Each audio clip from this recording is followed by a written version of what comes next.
Assalamualaikum warahmatullahi wabarakatuh. Halo, perkenalkan, nama saya Nabila Nur Putri dari kelas 11 Akuntansi 1. Saya akan menjelaskan tentang materi pencatatan transaksi untuk satuan kerja. Materi ini dibagi menjadi 4, yaitu transaksi akuntansi aset satuan kerja dan akuntansi aset desa atau kelurahan, akuntansi kewajiban, akuntansi ekuitas, dan transaksi akuntansi untuk koreksi kesalahan. Bagian pertama, transaksi akuntansi aset satuan kerja dan akuntansi aset desa atau kelurahan. 1. Transaksi akuntansi aset satuan kerja, yaitu bentuk pertanggungjawaban pengendalian akuntansi yang digunakan untuk mengelola mencatat aset bagi satuan kerja. Dalam hal ini, satuan kerja perangkat daerah SKPD. A. Pihak yang berkaitan dengan akuntansi aset. Ada pihak-pihak yang berkepentingan dalam akuntansi aset, khususnya dalam akuntansi aset satuan kerja yang terdiri dari sebagai berikut. 1. Pejabat penata usahaan keuangan SKPD atau yang disebut juga dengan PPK SKPD. 2. Bendahara pengeluaran SKPD. 3. Pengurus barang. 4. Pengguna anggaran atau kuasa penggunaan anggaran. B.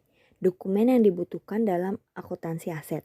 Dokumen yang digunakan dalam sistem akuntansi aset SKPD terdiri dari hal-hal berikut.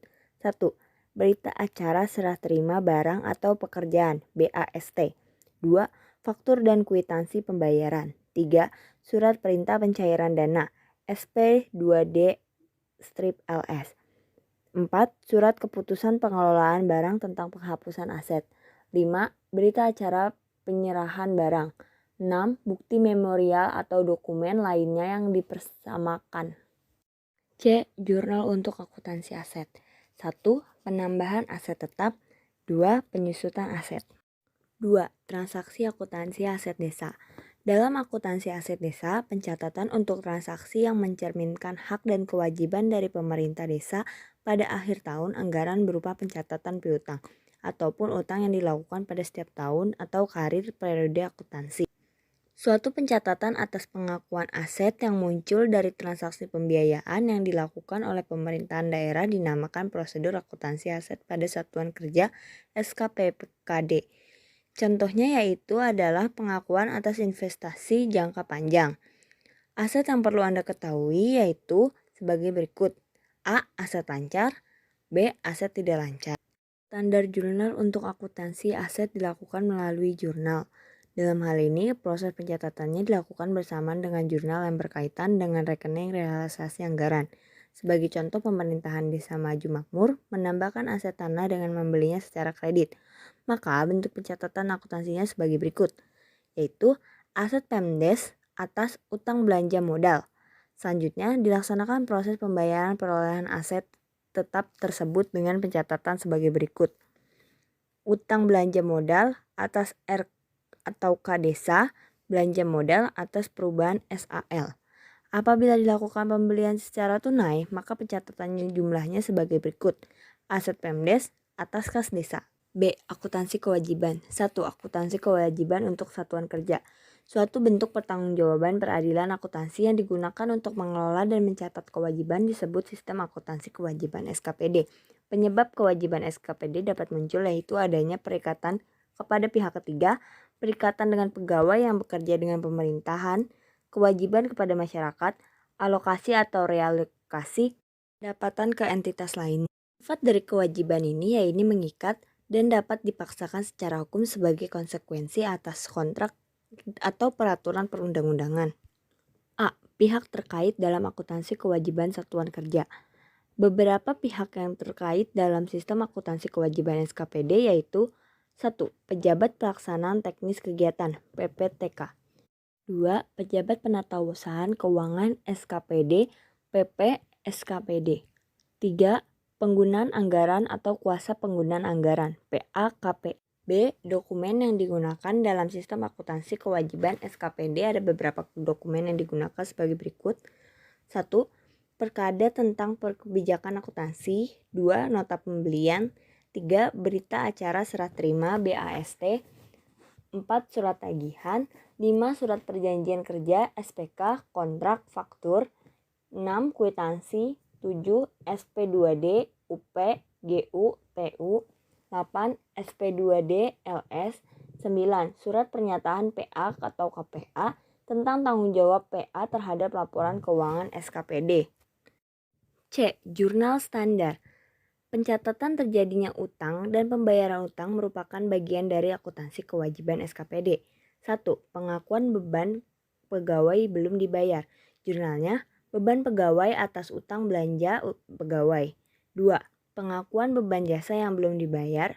Jurnalnya, beban listrik, air, dan telepon atas utang beban jasa. 3. Pengakuan beban barang yang belum dibayar.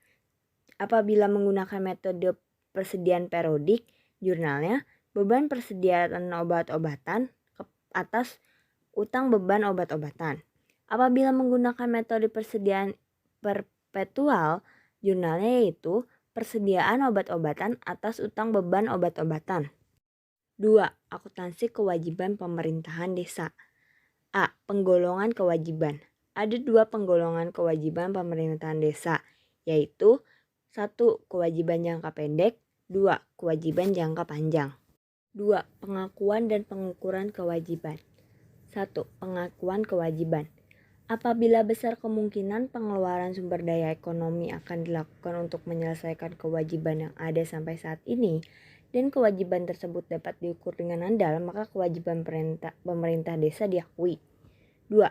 Pengukuran kewajiban. Nilai kewajiban pemerintahan pada saat pertama kali transaksi berlangsung seperti nilai yang tertera pada lembar surat utang pemerintah dicerminkan dari nilai nominal atas kewajiban. C. Akuntansi ekuitas. 1. Ekuitas dana lancar.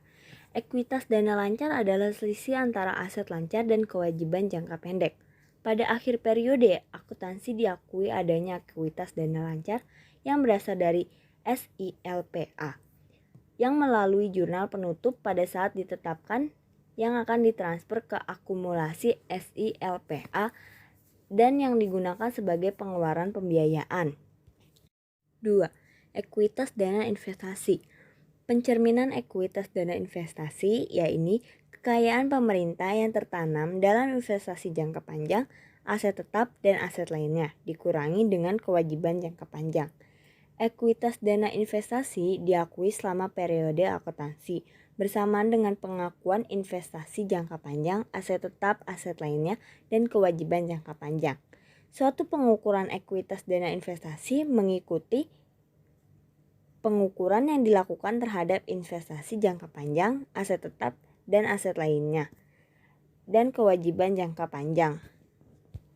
3. Ekuitas dana cadangan. Pencerminan ekuitas dana cadangan mencerminkan kekayaan pemerintah yang dicadangkan untuk tujuan tertentu. Ekuitas dana cadangan diakui selama periode akuntansi bersamaan dengan pengakuan pembentukan dana cadangan. Pengukuran ekuitas dana cadangan mengikuti pengukuran yang dilakukan terhadap dana cadangan. Ekuitas dana cadangan disajikan dalam laporan neraca. D. Transaksi akuntansi untuk koreksi kesalahan. 1. Bentuk koreksi kesalahan. Koreksi kesalahan atas pengeluaran belanja yang tidak berulang terjadi pada periode-periode sebelumnya dan mempengaruhi posisi kas dan tidak memenuhi secara material posisi aset selain kas. Apabila laporan keuangan periode tersebut sudah diterbitkan, dilakukan dengan pembetulan pada akun pendapatan lain-lain. Koreksi kesalahan tidak dengan sendirinya berpengaruh terhadap pada anggaran atau belanja entitas yang bersangkutan dalam periode dilakukannya koreksi kesalahan. Koreksi kesalahan belanja dapat dibagi menjadi 2, yaitu penambahan saldo kas dan mengurangi saldo kas. 2. Kesalahan dan koreksinya. Penyajian pos-pos yang secara signifikan tidak sesuai dengan yang seharusnya yang mempengaruhi laporan keuangan periode berjalan atau periode sebelumnya merupakan suatu kesalahan. Periode sebelumnya laporan keuangan belum ditetapkannya dan dengan perda dinamakan periode berjalan. Sedangkan periode sebelumnya adalah periode akuntansi di mana laporan keuangan telah diterbitkan. Suatu kesalahan ditinjau dari sifat kejadiannya dapat dikelompokkan menjadi beberapa kesalahan, yaitu sebagai berikut. A. Koreksi kesalahan yang tidak berulang yang terjadi pada periode-periode sebelumnya. B. Kesalahan yang tidak berulang yang terjadi pada periode berjalan. C. Koreksi kesalahan atas pengeluaran belanja. D. Koreksi kesalahan atas penerimaan pendapatan yang tidak berulang yang terjadi pada periode-periode sebelumnya. E. Koreksi kesalahan yang tidak berulang yang terjadi pada periode-periode sebelumnya yang tidak mempengaruhi posisi kas. F. Koreksi kesalahan atas pengeluaran belanja sehingga mengakibatkan penerimaan kembali belanja yang tidak berulang yang terjadi pada periode-periode sebelumnya. 3. Peristiwa luar biasa. Dalam sistem akuntansi pemerintah daerah terdapat istilah peristiwa luar biasa. Peristiwa luar biasa merupakan suatu bentuk kejadian atau transaksi secara jelas berbeda dari aktivitas biasa atau normal atau suatu entitas dan karenanya tidak diharapkan terjadi dan berada di luar kendali atau pengaruh entitas sehingga memiliki dampak yang signifikan terhadap realisasi anggaran atau posisi aset atau kewajiban. Aktivitas biasa di lingkungan entitas pemerintahan meliputi penanggulangan bencana dan sosial. Sedangkan peristiwa yang berada di luar kendali atau pengaruh entitas yaitu adanya kejadian yang sungkar diantisipasi dan oleh karena itu tidak dicerminkan dalam anggaran. Sekian penjelasan singkat tentang pencatatan transaksi untuk satuan kerja. Kurang lebihnya saya mohon maaf. Assalamualaikum warahmatullahi wabarakatuh.